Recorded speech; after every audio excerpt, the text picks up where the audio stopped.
이 시간 은혜 받으실 하나님의 말씀은 시편 42편입니다. 구약성경 832면 전후에 있는 시편 42편 1절에서 11절까지 있는 말씀입니다. 832면 전후에 있는 시편 42편 1절에서 11절까지 우리 함께 합독하도록 하겠습니다. 함께 봅니다. 하나님이여, 사슴이 시냇물을 찾기에 갈급함같이 내 영혼이 주를 찾기에 갈망하나이다. 내 영혼이 하나님 곧 살아계시는 하나님을 갈망하나니 내가 어느 때에 나아가서 하나님의 얼굴을 배울까.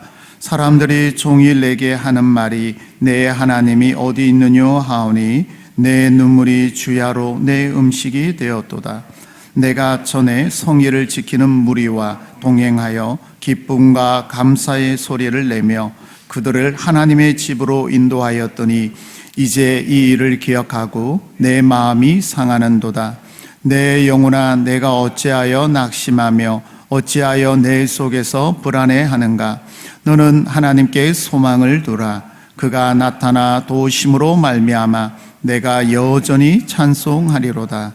내 하나님이여, 내 영혼이 내 속에서 낙심이 되므로 내가 요단 땅의 호름과 미살산에서 주를 기억하나이다. 주의 폭포 소리에 기쁜 바다가 서로 부르며 주의 모든 파도와 물결이 나를 휩쓸었나이다. 낮에는 여호와께서 그의 인자하심을 베푸시고 밤에는 그의 찬송이 내게 있어 생명을 하나님께 기도하리로다. 내 반석이신 하나님께 말하기를 어찌하여 나를 잊으셨나이까. 내가 어찌하여 원수의 압제로 말미암아 슬프게 다니나이까 하리로다.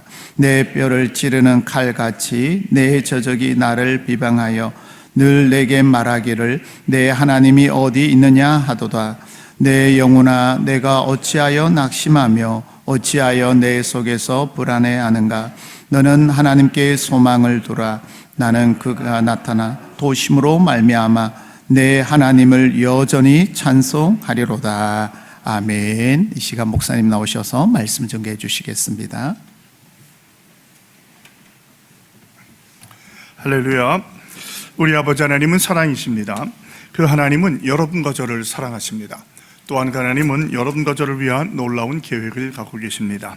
3월 1일 금요일 새벽 기도를 통해서 다시 한번 저와 여러분이 우리 주님의 풍성한 사랑을 체험하시고 또 우리를 향한 놀라운 계획을 발견하게 되시기를 주 예수 그리스도의 이름으로 축복합니다. 오늘 봉독한 말씀을 중심으로 특별히 5절과 11절에 있는 말씀을 중심으로 하나님께 소망을 두라라고 하는 제목으로 여러분과 함께 은혜를 나누기 바랍니다. 한번 저를 따라해 주시기 바랍니다. 하나님께 소망을 두라. 이 소망을 두는 이유 중에 하나는 영적인 침체를 극복하는 방법은 하나님밖에 없다는 것이죠. 그래서 부제를 붙인다면 영적 침체를 극복하는 비결이라는 제목이 되겠습니다. 먼저 아침에 나오다 보니까 막 바람이 굉장히 많이 불었어요. 그래서 여러분 그 추운 또 그 아주 그 폭풍을 싸우고 이기신 여러분을 주님의 이름 환영하며 축복합니다. 하나님께서 큰 은혜 주실 줄로 믿습니다.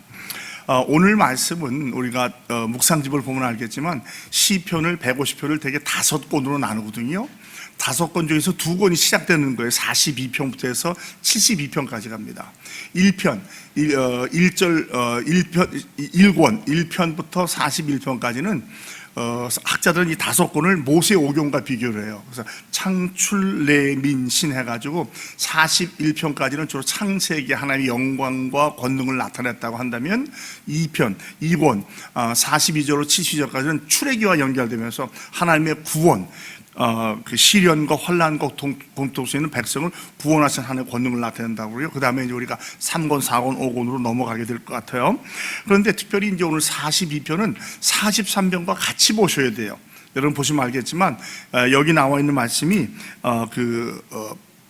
5절과 11절에 있는 말씀이 43편 5절에 나와 있고요.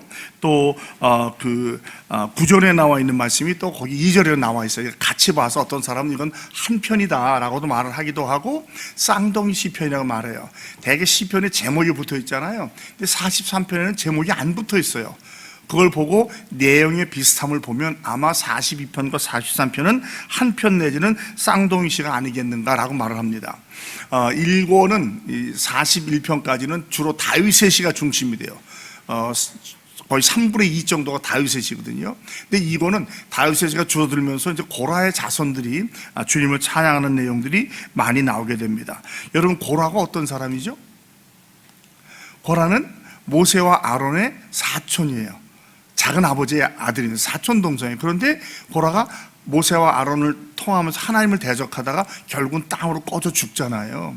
그런데 고라가 아니라 그 자손들이 불렀다 그래요. 마스길 하면은 교훈이다. 그러니까 이 잠언이나 이것과는 다르게 시적으로 가르쳐 주는 걸 마스길이라고 그래요. 그래서 이 고라 자손의 마스길이라고 말해요. 고라를 통해서 우리가 두 가지를 볼 수 있는데, 고라를 통해서 배우는 첫 번째는 하나님을 대적했다가는 반드시 하나님께서 징계를 받는다는 거예요. 한 가지만 더 말씀드리면 조심스럽습니다. 여러분, 오해하지 마시죠. 주의 종을 대적하면 하나님을 대적한다고 성경은 말하고 있어요. 주의 종과는 어찌하든지 나쁜 관계를 맺지 마십시오.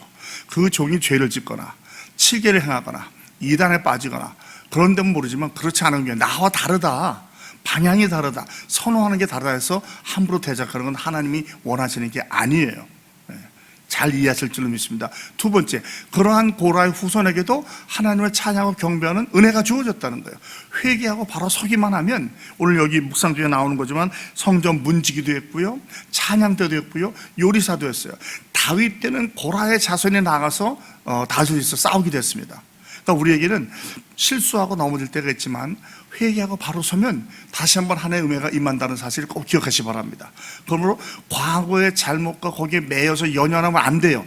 그게 우리를 우울하게 만들 수 있어요. 저는 오늘 제가 이제 우리를 우울하게 만드는 영적 침체에 빠지지 않은 5가지 정도 살펴보길 바라는데, 이 영적 침체는 성도에게 가장 힘든 것 중에 하나예요.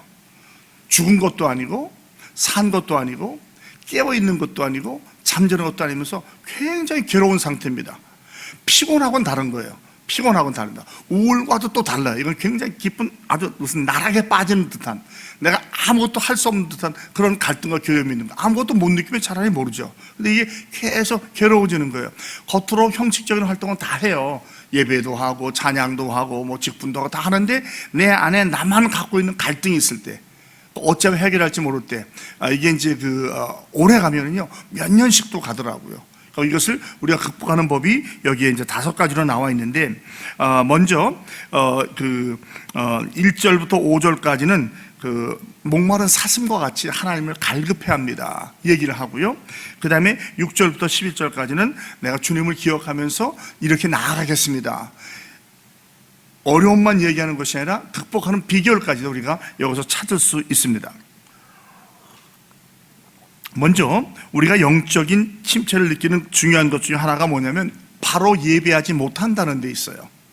형식적으로 다 예배할 수 있죠. 그러나 내 영혼이 진정으로 주님을 만나는 깊은 체험과 구원의 감격을 누리지 못하는 데 있어요.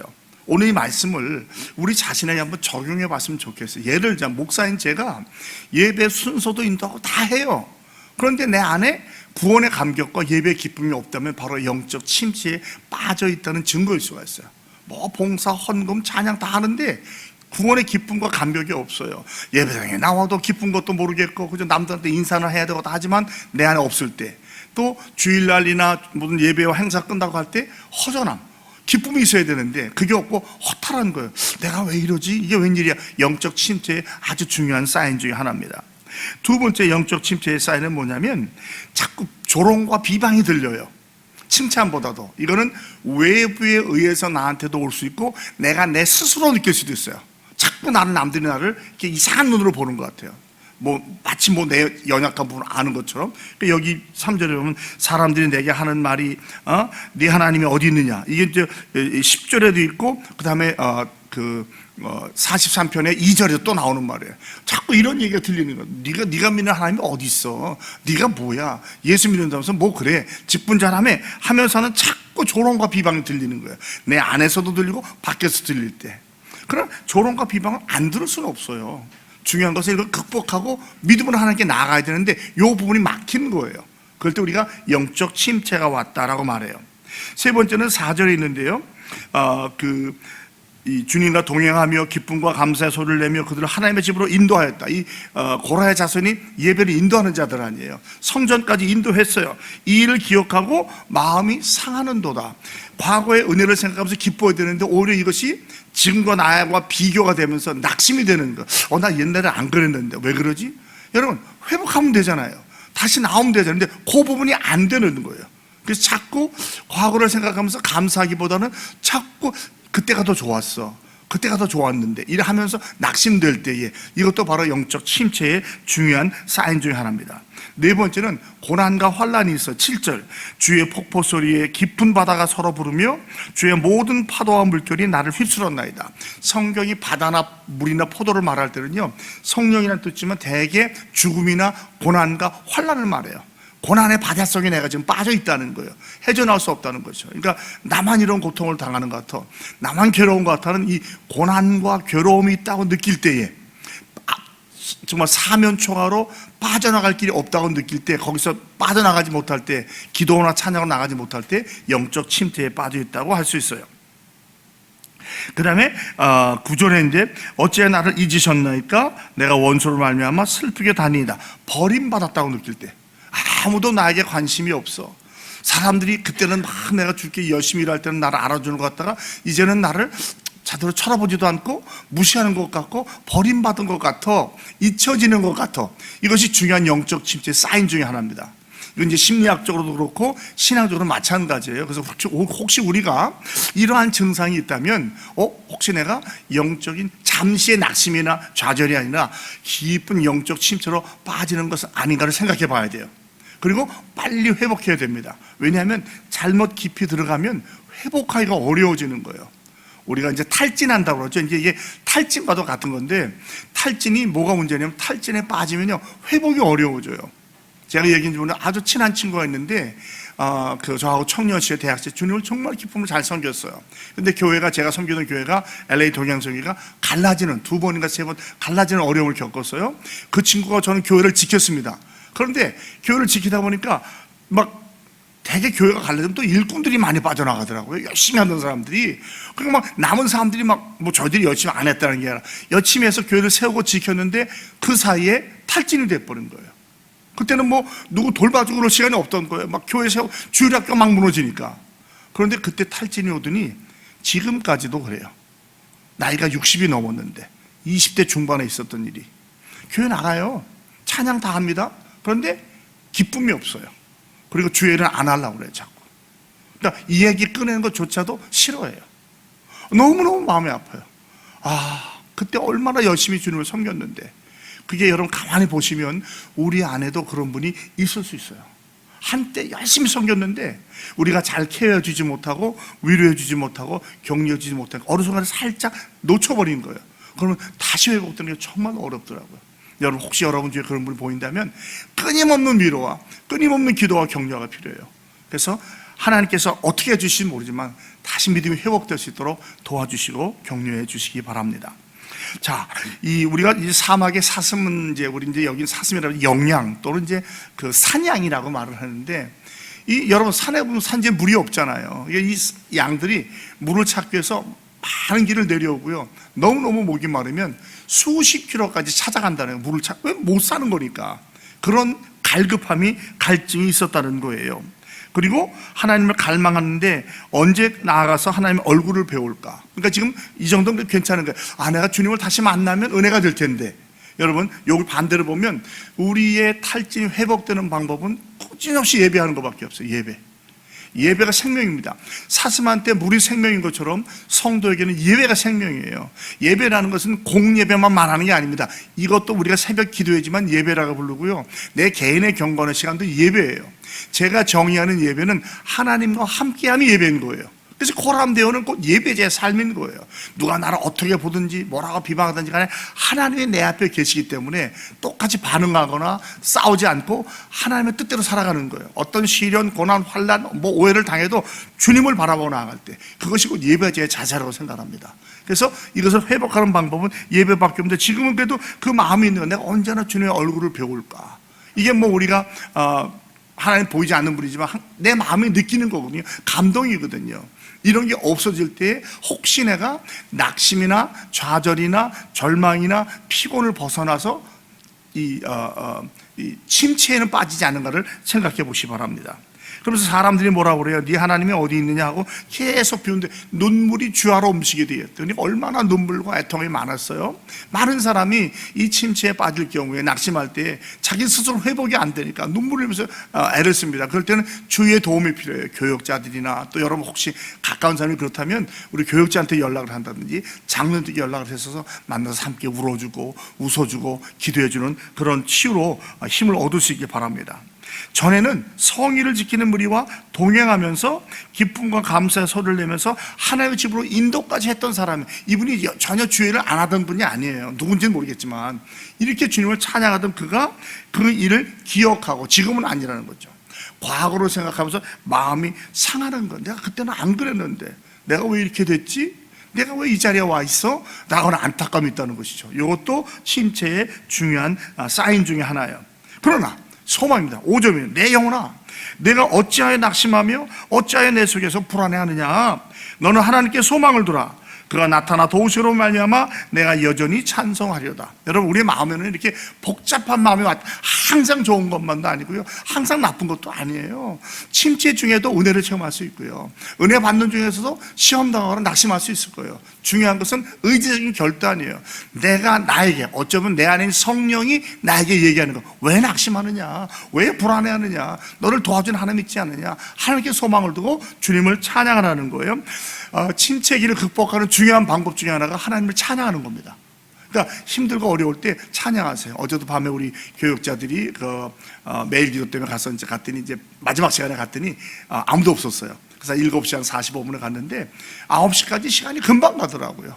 그러니까 이제 다른 때는 좀 다른 분이 계시니까 찬양하기가 좀 어색했는데 없으니까 전 마음껏 부르는 거예요. 실컷 찬송 부르고 그 다음에 기도하고, 저는 사실은 그 일주일치 기도를 다 읽어요. 소리내서. 누가 혹시 와서 들으셨는지 모르겠지만 막 성과 감정을 드셔서 그냥 그대로 다 읽는, 성경도 읽고 기도문도 읽고 매일 기도문도 그대로 다 읽는 거예요.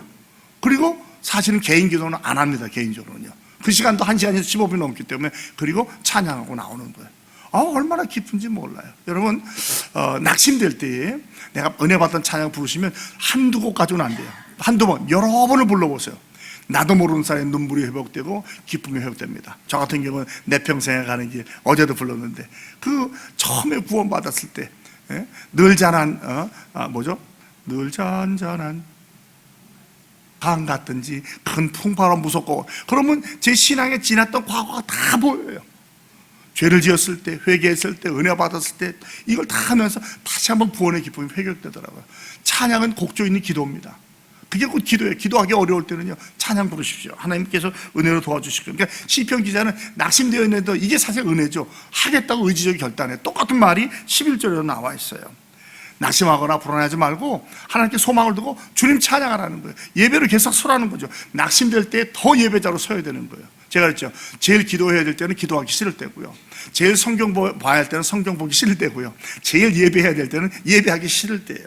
그럴 때가 있다는 얘기죠. 그럴수록 반대 정수로 나와야 되는 거예요.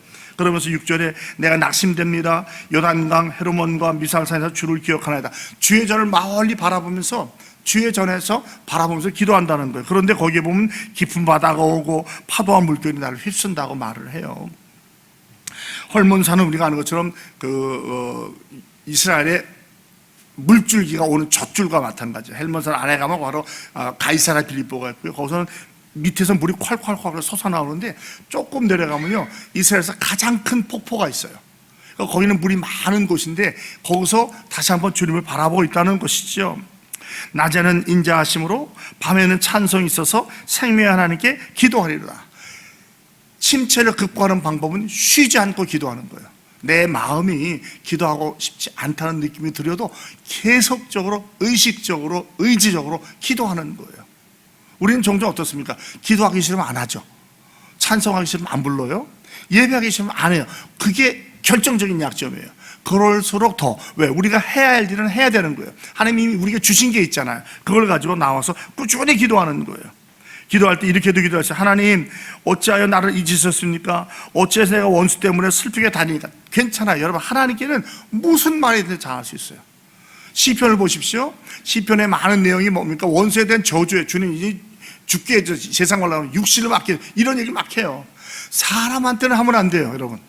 하나님께는 할 수 있어요. 하나님은 이걸 다, 사람은 소화를 못해요, 그런 말을 가지고요. 공감해서 더 나쁘게 만든다든지, 뭐 절대로 안 된다고 하든지. 지금 내 마음에는 지금 그런 얘기를 듣고 싶은 게 아니지만 하나님께 나오면 다 들어주시고 하나님이 소화하셔서 응답해 주셔요. 때때로는 하나님의 답이 없음도 하나님의 은혜인 줄로 믿습니다. 어떤 때 제가 막 답답해서 기도하면 하나님이 답을 안 주셔요. 지금도 몇 가지 기도에 답을 안 주셔요. 답을 안 주기 때문에 제가 행동을 못하고 있는 거예요.